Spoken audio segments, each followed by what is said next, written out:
My name is Pavel Golovii.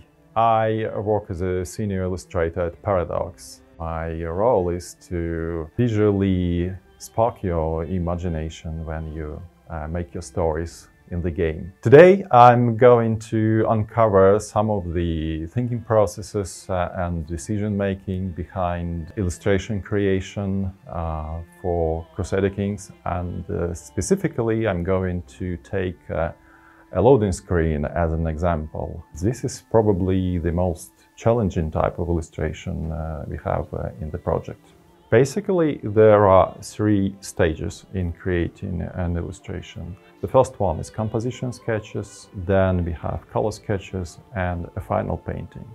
Each of these processes can have several iterations of the art team review. The entire process with all the iterations can take up to a month. It really depends if I have any other illustrations to work on at that moment. Quite often I switch between one task and another just to refresh my perceptiveness of the work I'm doing. For most of my work I use Rebel as a primary painting software. It's almost 95% of work I do there. We had two competing ideas initially. One of them was that old legend of a lady that was stranded in a tower and suffered from a curse. That curse didn't allow her to actually look into the real world. Eventually she saw a beautiful knight that she fell in love with. By looking at him, she actually brought about the curse and she basically doomed her to death. The classic interpretation of the legend was created in the 19th century, but the origin of it goes back to medieval times, to 13th century. To put it simple, this is both about death and a legend. It is a good metaphor for the expansion. Analogies between the curse that woman suffered from and the diseases for medieval people not knowing the cause and mechanics of these illnesses. That was basically a curse. When I start to work on a piece, the first thing I need to do is to put my thoughts on a paper so that they have a visual form. And usually I have a few ideas that I play with.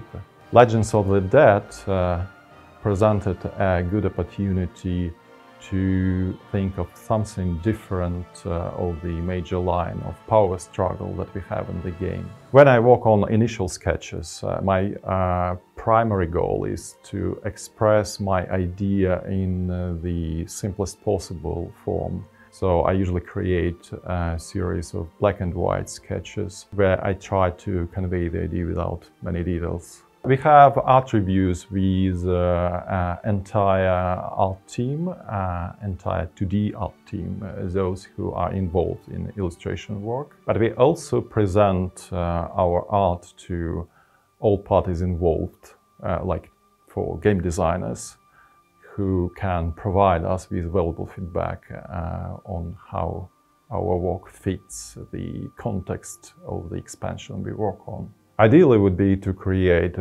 as many sketches as possible, but since we have some time constraint, usually I end up with a dozen of sketches and only a few of them are submitted to art reviews that we have in our team. For color sketches, there are many sources of color combinations that you can get inspiration from.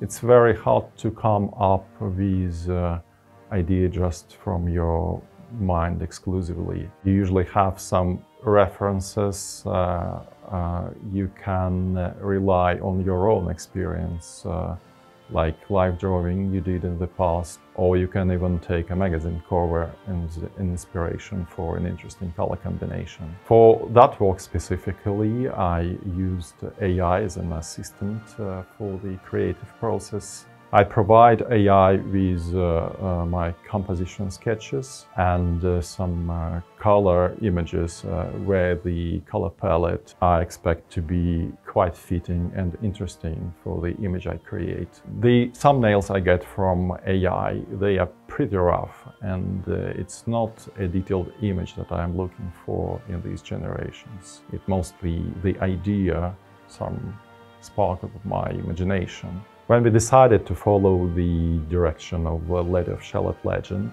I felt a little bit uncomfortable with it initially. The reason for that is that this topic was widely used by the artists in the history. We can recall a lot of paintings by Pre-Raphaelite artists, specifically by John William Waterhouse, pretty famous paintings.